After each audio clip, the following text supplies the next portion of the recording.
La RBA a laissé les taux d'intérêt de référence inchangés à 2,25% aujourd'hui, ce qui a surpris les analystes, tandis que certains s'attendaient à une baisse des taux. Je suis Louise McCauley et voici votre nouvelle revue de presse. Dans un effort de stimuler la croissance économique, la Banque centrale d'Australie a réduit ses taux de 25 points de base en février.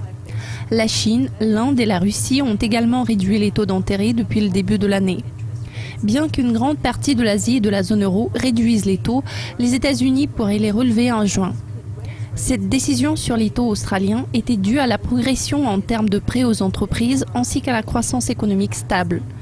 Cependant, la banque a déclaré qu'elle serait ouverte à la possibilité d'un nouvel assouplissement monétaire afin de favoriser une croissance durable de la demande et rendre l'inflation conforme à la cible. Le dollar australien a progressé d'1% peu après l'annonce de la politique de la RBA et s'est affaibli à 0,7693.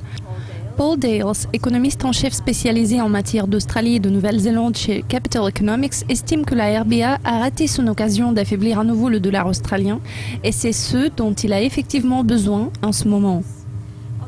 L'Australie a connu une croissance impressionnante en raison de la force du secteur minier. Cependant, la chute du prix du minerai de fer et du charbon a fait ralentir la croissance et le chômage s'y est accru à cause de la réduction des exportations des matières premières et la baisse des investissements miniers.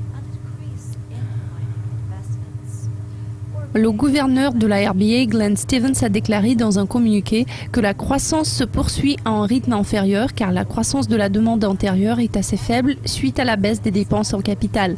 En conséquence, l'an dernier, le taux de chômage a grimpé plus haut.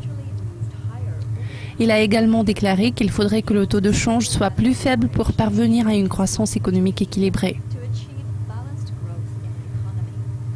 Eh bien, cela conclut la revue de presse d'aujourd'hui. Rejoignez-nous demain pour une nouvelle édition. Mais en attendant, restez avec nous sur Dukascopy TV pour plus d'actualités économiques.